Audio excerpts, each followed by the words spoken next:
Hello everyone, today we are continuing our PlayStation 2 collection journey. We already got to the letter D. If you haven't seen the first two episodes, make sure you check them out. And our next game is Drakon, the Ancient Gates. It's one of those dragon-based games where you can go fly, but there are also RPG elements in this game, but it's mostly like a 3D action title. Pretty unique. It's exclusive to the platform as far as I know.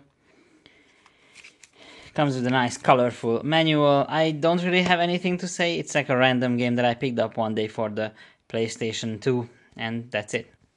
Next up is Driver 3 or Driv 3 or whatever the name is. Driver is a pretty cool series that's sadly been forgotten by Ubisoft. These are open world car games, kind of like GTA, but it's a bit more mild than that. It's about like car thieves, although there is a bunch of action scenes. It's not as open and sandbox as GTA, but this is a really good series that sadly it's been largely ignored by Ubisoft. I mean, the last game has been Driver San Francisco, and that was like, I don't know, 15 years ago. But yeah, Driver 3 is a pretty cool one. It's a good series. I hope, Ubisoft brings it back because they have the rights to the series now. So this is one of my most hated games on the platform. This is Driving Emotion Type S, published by Squaresoft, and also it's like distributed by EA, so it's like a weird cooperation between the two companies. This game is not good. It's a big letdown. It's a nice purple disc game, but mostly it's a car racing simulator game. I think it wanted to be kind of like Gran Turismo or something. It has, I guess, realistic car handling in the game, but it just makes it really annoying to control any of the cars, and they are really slow. It's like with the analog stick, they are emulating racing, like a wheel, like a car driving wheel, and it's just really not good. It has a lot of different manufacturers, so there's a lot of licensed cars in it, like Ferrari and TVR. Porsche is really rare, but I don't know, this game is just way too finicky, way too hard to control the cars, and honestly the graphics are not that impressive, although this is a really early PlayStation 2 title. The next one is Drone Racers, which is a Lego game. It's like a Lego Technic sort of deal. It's a pretty good game, I think. There's a lot of different extras and a lot of different racing stuff there. It's pretty cool. Again, it's been like distributed by EA for some reason. I don't really know what ATD is, but yeah, it's like Lego games, and I think this is the first one that's not really aimed to kids. It's really the first Lego games. It's more like with the adult gaming genre, and this was pretty. It was a brand new copy that I picked up. I opened it myself, so it still has that new game smell.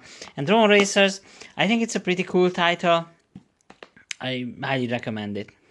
The next one is an interesting one. It's Echo the Dolphin, Defender of the Future. So Echo the Dolphin is one of those original like Sega Mega Drive franchises. And when Sega's Dreamcast failed, a lot of these games migrated basically to the PlayStation and Xbox. And I think Echo is pretty cool. It's not really the easiest game to play this. This is a pretty meaty game. Appaloosa is a Hungarian company actually that made the game. They made so these Hungarian developers, they made a bunch of voter-based games, I guess. There is Jaws Unleashed, and that's also made by Appaloosa. And this one actually was written by science fiction author David Brin, and he's famous for making games with dolphins in them, and or not games, but writing books with dolphins in them. And Echo, this I think this game is a pretty rare one. It's a really early PlayStation game, 2001 or 2002. The release date. There is an AV cable. Okay, and it was actually published by Sony, so it's a cool game. Next one is an interesting one. Enter the Matrix. So back in the day, Matrix was like a huge deal. And I guess in a way it still is. Like the first Matrix is an absolute classic. The sequels, nah, not so much. But they made one of the sequels, I guess. They made it into a video game. But this is like a totally standalone thing, and it's a weird one. There are like real life cutscenes that they specifically made for the game. So that's cool, with some of the original actors playing in these, like original voice acting, like Keanu Reeves. But then it's just like a really clunky and weird 3D brawler type of action game. So I don't know. It's really funny. So this is Winter X Snowboarding whatever. It's actually called ESPN Winter X Games Snowboarding. It's a snowboarding game. The interesting thing, snowboarding game. The interesting thing is it's made by Konami. So Konami back in the day had a pretty good relationship with ESPN, the American television channel, and they made a bunch of these extreme sports games. And yeah, Konami used to make sports games a lot. So they like have like international track and field, some athletics games. So yeah, and a bunch of extreme sports games also. One of my favorite movies of all time is The Evil Dead. It's actually Evil Dead 2.